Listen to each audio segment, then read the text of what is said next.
नमस्कार, DV news में आपका स्वागत है। बांग्लादेश की राजनीति में आने वाले वक्त में कुछ बड़ा हो सकता है। पूर्व पीएम शेख हसीना अब खुलकर मैदान में जो उतर आई है, उन्होंने मौजूदा अंतरिम सरकार पर जमकर निशाना साधा है और कहा है कि अंतरिम सरकार के मुखिया प्रोफेसर यूनुस हत्यारे हैं। उन्होंने आवामी लीग के कार्यक्रम को वर्चुअली संबोधित करते हुए कहा कि हमें एकजुट होना होगा और अपने देश को बचाना होगा। इससे कुछ ही दिन पहले शेख हसीना ने अमेरिका में भी पार्टी के कार्यकर्ताओं को वर्चुअली संबोधित किया था। शेख हसीना इस वक्त दिल्ली में है। अगस्त में देश छोड़ने के बाद से वह दिल्ली में ही रह रही हैं। इस बीच बांग्लादेश में प्रोफेसर यूनुस की अंतरिम सरकार में हिंदू अल्पसंख्यकों के खिलाफ लगातार हिंसाएं बढ़ रही है। एक दिन पहले ही ढाका में एक मंदिर को आग के हवाले कर दिया गया। अपने वर्चुअल संबोधन में शेख हसीना ने कहा कि ये अंधेरा दूर होगा। इस फांसीवादी हत्यारे षड्यंत्रकारी यूनुस सरकार को बांग्लादेश के लोगों से सबक मिलेगा।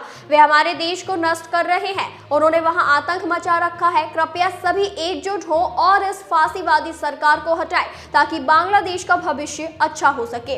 अब आप किससे न्याय मांगेंगे? कोई भी आपके घर में घुस सकता है और सब कुछ चुरा सकता है। हसीना ने आगे कहा कि वे खुद झूठे मामले दर्ज कर रहे हैं और वे उन लोगों को रिहा कर रहे हैं जिन्होंने लोगों की हत्याएं की है। उन्होंने सांसदों के कमरे और संसद भवन क्यों लूटे हैं? वे देश को लूट रहे हैं। वे आर्थिक व्यवस्था को क्यों नष्ट कर रहे हैं? उन्होंने कहा कि हत्यारे यूनुस और उसके सलाहकारों को इसका जवाब देना होगा। बांग्लादेश की पूर्व प्रधानमंत्री ने अपने संबोधन में आगे कहा कि बांग्लादेश में उथल-पुथल चल रही है, वहां फांसीवादी सरकार है। अब अप्रवासी बांग्लादेशी महत्वपूर्ण भूमिका निभा रहे हैं। आपको याद होगा कि इसी दिसंबर महीने में उन्होंने हमारी बुद्धिजीवियों की हत्या की थी। डॉक्टर यूनुस ने इस बार ये साजिश रची। उन्होंने खुद कहा कि उन्होंने इस आंदोलन की रूपरेखा तैयार की है, वे इसके मास्टरमाइंड हैं। उन्होंने कहा कि हम सभी ने उनकी मांगे स्वीकार कर ली है। इस आंदोलन के पीछे यूनुस का हाथ था। उन्होंने बांग बंधु भवन को भी नष्ट कर दिया।